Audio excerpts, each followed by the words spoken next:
Well, hello, good morning. This is your traveling chemist, and now we're back for another project. This time, I'm pretty sure you already have an idea what are we going to do next. If you could see the raw materials in front of me.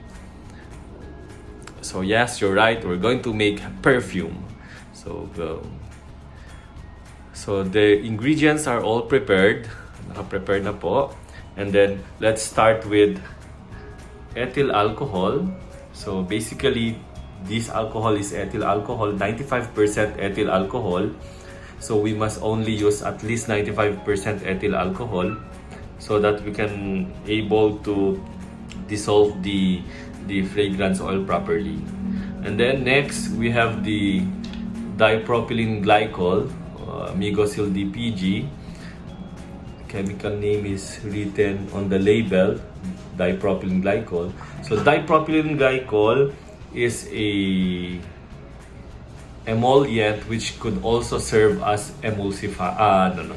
which could also serve as fixative. So purpose ng fixative is to prolong the evaporation of alcohol and the fragrance oil, and as well as it enhances adherence to the clothes. So para kumapit po yung pabango sa ating mga damit. And then we have the PEG 40 hydrogenated castor oil. It is an solubilizer, so to make your perfume crystal clear. At the same time, it reduces the volatility of your perfume. So, nakakatulong din siya para hindi agad sumingaw or mag-evaporate yung inyong pabango pag nagawa na. And then, we're going to use the fragrance oil Versace Eros. So, sorry for the letter. It's Versace Eros. And then, you might be surprised bakit may phenoxyethanol. Again, phenoxyethanol serve as a preservative, and at the same time, it is used sa mga paintings as a fixative, and its function dito sa pabango ay magsuserve din siya as fixative. So it reduces the volatility rate of your perfume due to the alcohol. And then we have first sa baba, we have the tonalid. Tonalid po ay fixative po siya. Ganito po ang itsura ng tonalid. It's a solid fixative. So normally, when you try to use tonalid, you'll just have to use 0.2 to 0.05. You don't go beyond 0.5 kasi mababago na po yung amoy ng perfume natin. Instead na magiging amoy yung fragrance oil natin, magiging amoy tonalid na po siya. So again, this just limit the use of tonalid. So if I were you, just have to use at 0.2%. And then we have here the BP4 or the benzophenone 4. Bakit tayo gagamit ng benzophenone 4? Sabihin ito ay sunblock agent, sunblock active. Yes, kung papansinin ninyo, marami pong may ginagamit na BP4 sa mga signature or branded fragrances. Kasi tandaan po natin, mostly ang ating lagayan ay glass, which is clear glass.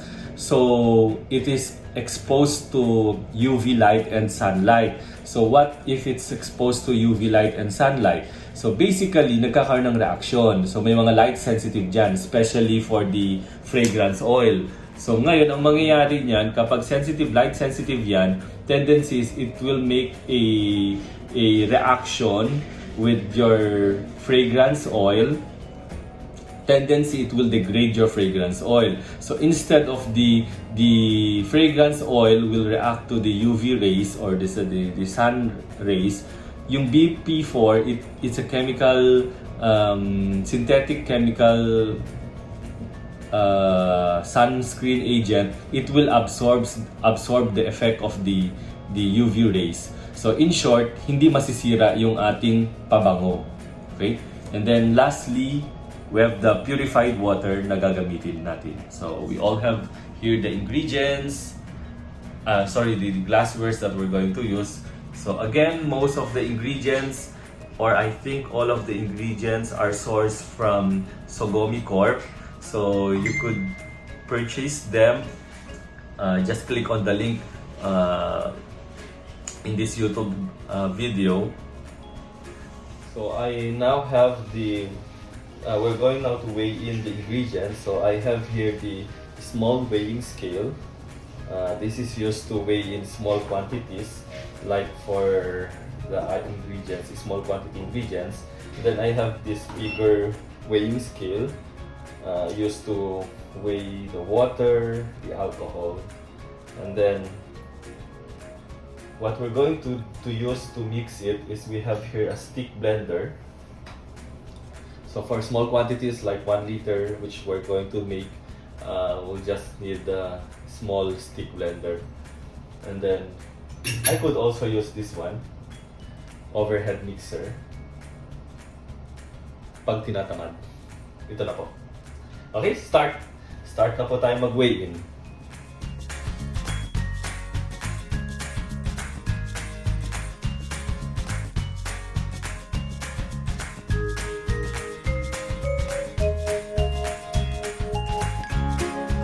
We're done weighing all the ingredients: alcohol, dipropylene glycol, peg 40 hydrogenated castor oil, and then the Versace Eros fragrance, phenoxyethanol, tonalid, the benzophenone 4, and the water. Okay, the formulation for this perfume is here. Okay, the formulation of the perfume is right in front of you. Actually, since we're going to make perfume, our fragrance oil is 15% weight by weight composition. So normally, if you try to make cologne, cologne is just around 3% to 4% fragrance oil, and then yung EDT or the EDT, eau de toilette, it's 5 to 7%, and then you have the eau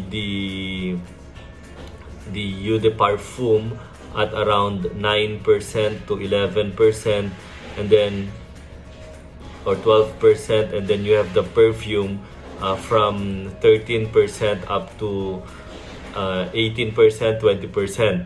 Take note that when you say perfume, you could probably go as high as 20%.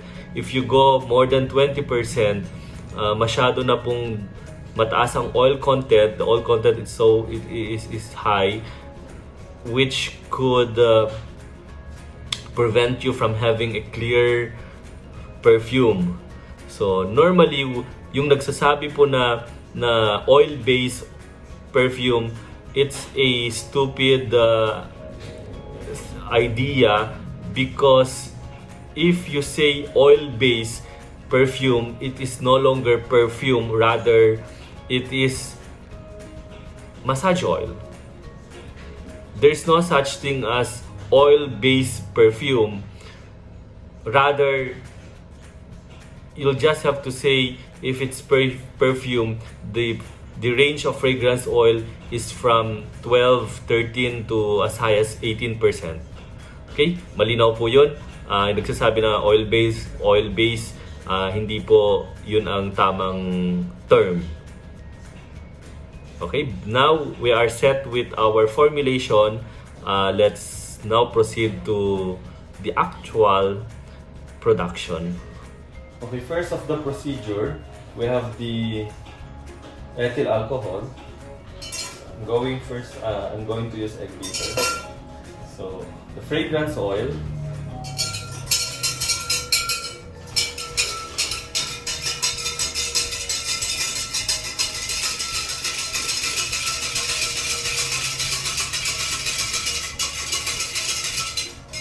So, sisimutin ko lang po.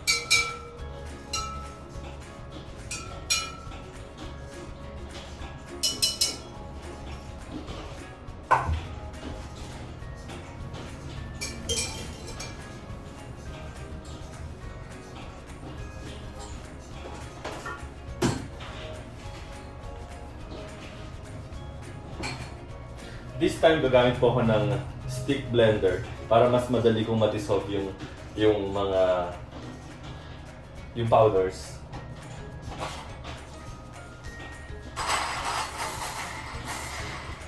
So next, I'm going to add tonalid fixative.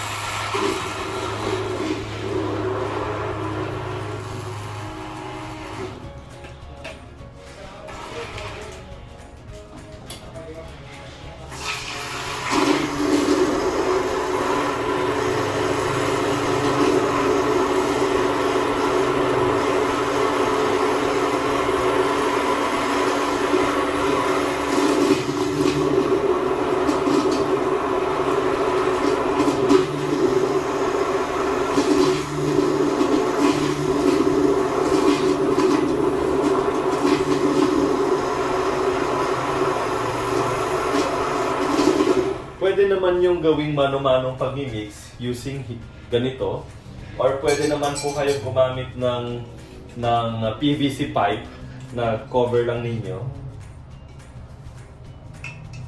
So may natitira pa.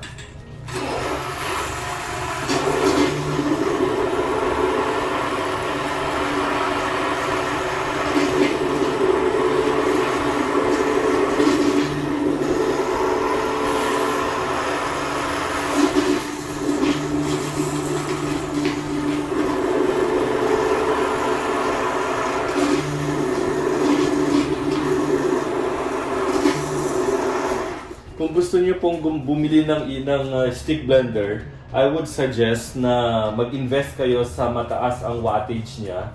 So like katulad po nitong EMR Flex na ginamit, EMR Flex, ang wattage po nito 600 watts. So if you could go at least, you could buy at least 600 watts to 800 watts, mas maganda kasi para hindi gaano uminit ang stick blender nyo at tuloy-tuloy. Kasi pag laging umiinit yan, madali pong masira yung stick blender. So itong stick blender, binili lang po ito sa mall, sa Trinoma Mall.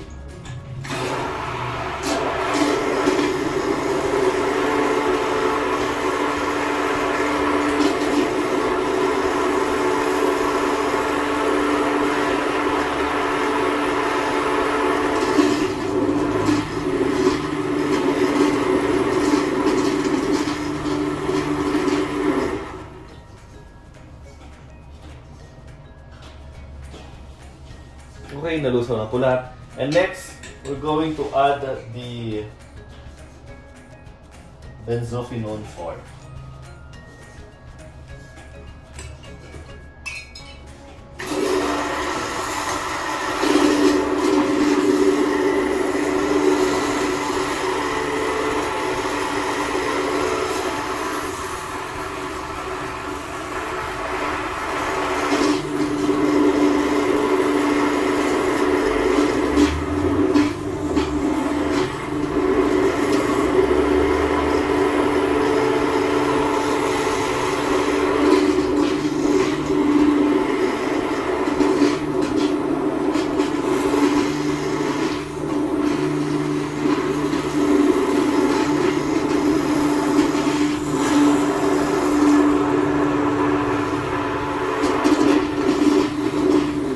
Sa paghahalo po ng pabango, kung gusto po ninyong mano-mano paghahalo ninyo, any direction could do.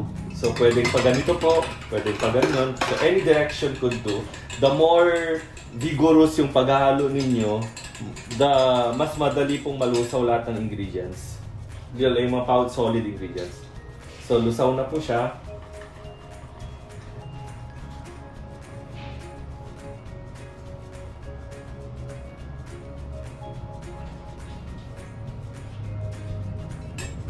And then next, we add the phenoxyethanol.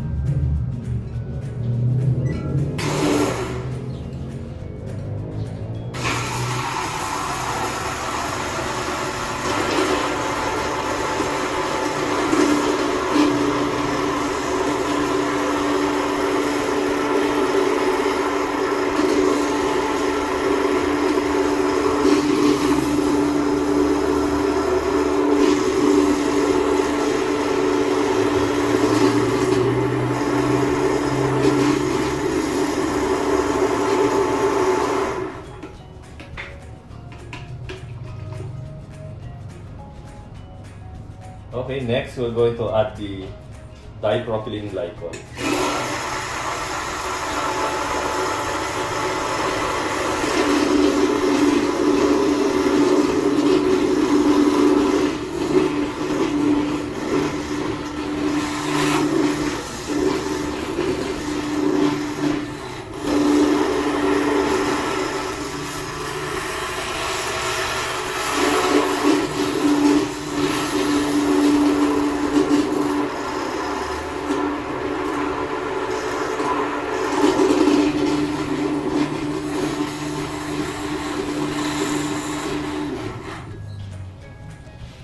Okay, so far so good.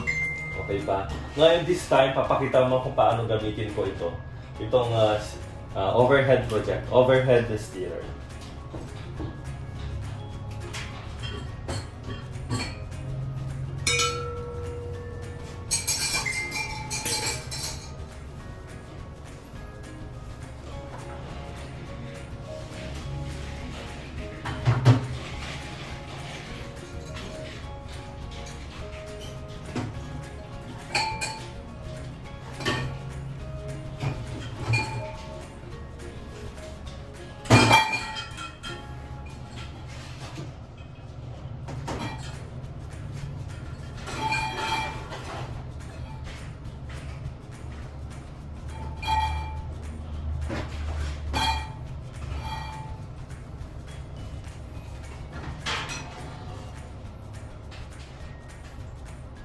Lubog lang po natin konti.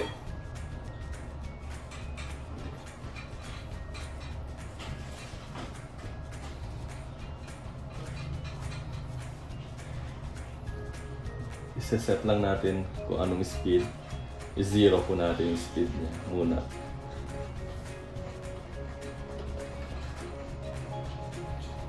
So, ito yung speed niya. 0 RPM. So, i-increase po natin. Gawin na po natin sa 500 muna po.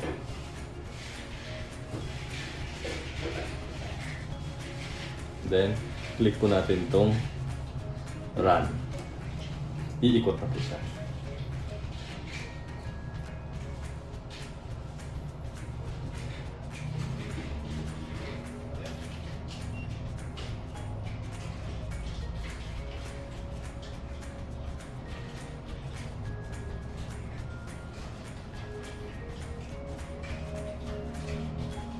This time, i-increase ko po siya. Kailangan well agitated po yung mix solution natin. Kailangan vigorous po yung mixing para mas madali po natin i-dissolve i-mix ang water. So, increase ko po siya ng 1,000 RPM, rounds per minute. Bibilis po yan.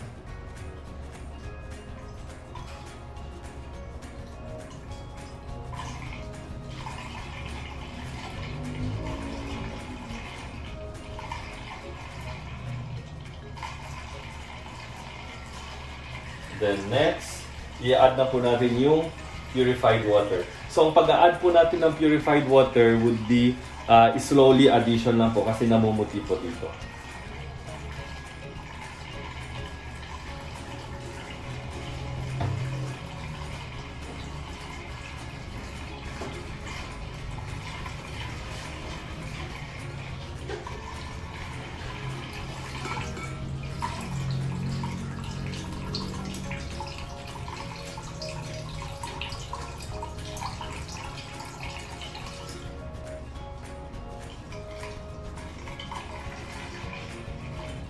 I-increase ko po yung speed into 1,300.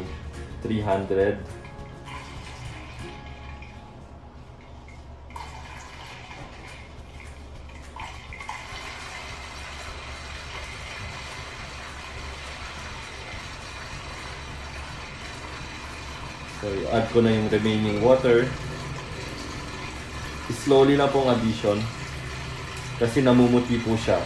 So, kapag namuti po siya, stop muna po kayo pag-add ng water pag namuti. So, stop and then pag nag-clear na, saka ulit po kayo magdadagdag paunti-unti ng tubig.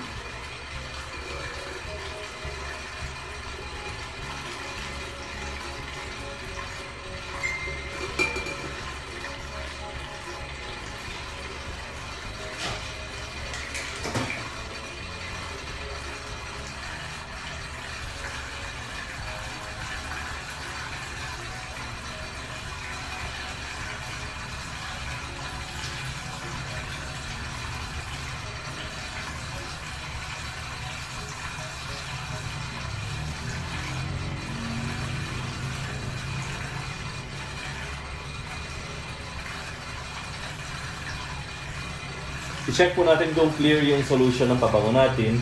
So, click ko lang po yung stop at titigil po siya.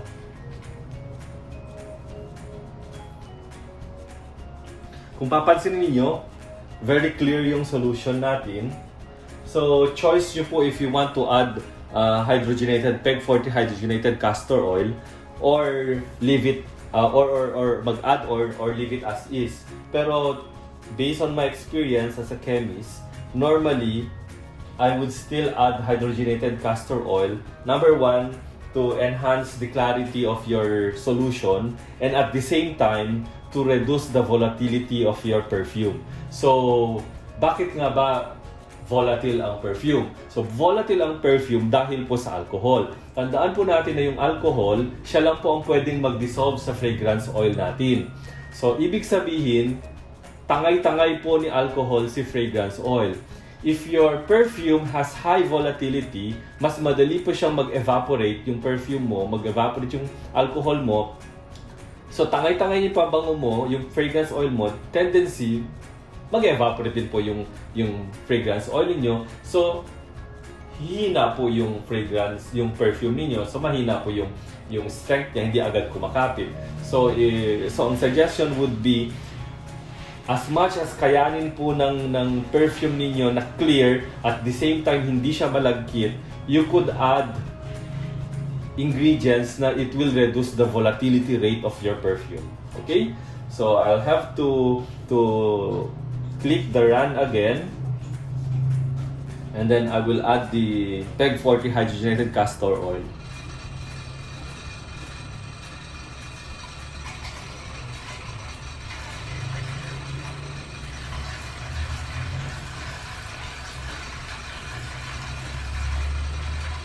Napakadali lang po gumawa ng perfume. Para ka lang nagtitimpla ng kape. Sobra pong dali.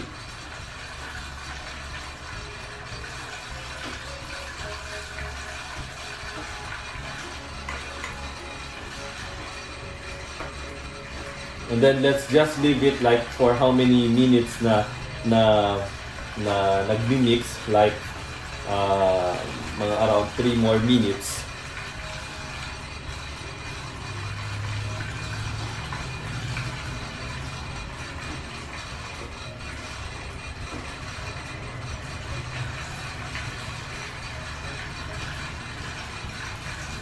If you want to add colorants sa perfume ninyo, normally kasi ang mga perfume wala na siyang kulay. Nagbe-base yung color niya sa color ng fragrance oil mo. Sa case ng fragrance oil natin, medyo yellowish po yung color niya. Some fragrance oil would be darker yellow, so or light amber color. So normally ang magiging output mo would be from colorless, some fragrance are colorless to yellowish to yellow color ang mga perfumes niyo, output niya. So if you want to put in to add color, and if you want to have it colored, so you could just simply put any food color na food coloring agent. So it's up to you. If you want it blue, you can make it blue. If you want to make it red, you can make it red. So and so on and so forth. Okay, so for our perfume, Versace Eros perfume, it's already finished. So what we do is we try to put this into gallons, and then we'll just stack it there. Tapos no need for putting it in refrigerator. So basically, you just have to put it in empty gallons, and then from time, i-age nyo po siya, i-cure nyo siya. So from time to time, i-shake po ng ganyan vigorous, shake po vigorous, and then probably around twice a day, thrice a day, i-shake po siya, and then pasisingawin nyo lang po. So bubuksan nyo lang konti yung takip, and then pasisingawin lang ninyo. So just leave it roughly for around 2 minutes. So isasara din po ninyo ulit, then itatago nyo lang po siya, set aside, and then again do it like for 3 to 5 days. So you just have to shake. If bulk naman yung ginagawa ninyo, you could put it into pail and then haluin nyo lang po niyan, assuming ito po yung pail. So haluin nyo lang po, haluin, and then cover it with cling wrap or kung may cover, cling wrap, and then butasan lang nyo, pasingawin yung konti-konti lang, pasingawin nyo from time to time. So ang purpose ng pagpapasingaw po siya is para matanggal yung excess alcoholic content ng perfume nyo due to the effect of alcohol. So kaya para, di ba, yung mga ibang perfume kapag amoy mo unang spray, so sabihin, ay amoy alcohol. Pero after na wala yung alcohol, dun na makikita yung buong amoy ng fragrance ninyo, ng perfume ninyo. So yung unang amoy na sangsang, so yun ang kailangan nating matanggal. So one trick is you have to stack it on a closed container and then shake it vigorously, probably around for 2 to 3 times a day, and then open the cap para sumingaw lang po, and then roughly mga 1 to 2 minutes doon nyo lang po leave nyo naka-open, and then close it again, then store it again, and then do it for the next 3 to 5 days. And then after that, pwede nyo na po siyang i-pack into small bottles, and then you're good to sell it na. Okay? Next would be, I will show you the costing. So now we're done with the trial. So this is your perfume Versace Eros for men. So going back sa formulation, so we add these ingredients. So ang costing is 0.7962 per gram. So since yung ginawa natin is 1 kilo, this will be around 1,080 ml. So sobra po tayo ng 80 ml. So when we try to convert it into ml sa actual sizing mo, so ang 1 liter, ito yung 1 liter mo would be just 1 liter would just be 940 grams. So ang cost mo would be 740. Let's assume it's 750 pesos. So parang papatak lang siya na 0.75 centavos per ml nung perfume oil mo. So if you want naman na 85 ml na bote, frosted bottle, so 80 grams siya. So ang laman mo lang would be 63.69. So let's assume it's 65 pesos. Tapos yung packaging cost mo, yung label, yung label sticker, yung frosted bottle, so let's assume would be 20. Let's just see this box niya. Let's say 24 pesos. So 24 plus 65, or para for easy, 25 na lang. So 65 plus 25 would be 90 pesos. So 90 pesos yung cost mo sa 85 ml na perfume grade. So normally, ang so ibebenta mo yan, it's up to you kung how much would you sell for it. So maibalik ko lang, yung iba kasi sinasabi nila 20%, 30% oil-based. Isa pong malaking kalokohan yun. So normally, you cannot go as high as 20 to 30%. So sobrang taas na po yun. Hindi nyo na po madidissolve lahat ng fragrance oil nyo. So normally, for marketing purposes, though hindi ko to sinasabi na ina-advise because I am a chemist, I'm a technical person. So normally, for marketing purposes, they just make 10% fragrance oil, they just make 12% fragrance oil. Pero i-claim na po nila na 20%, 30% oil base. So again, it's up po sa inyo. And then ang critical niyan, you have to test your fragrance oil. May mga fragrance oil kasi na masyadong mahina, madali po siyang mag-fade yung amoy. So you need to have, number one, a very credible supplier na tinetest po nila yung fragrance oil nila bago nila ibenta sa inyo para hindi po kayo masayangan ng pera, magastosan. Okay? So, kay Sogomi, I think they test the fragrance oil before they release it. So, you have to have a very credible supplier like Sogomi. Okay, ngayon, kung gallon naman, ibebenta mo per gallon.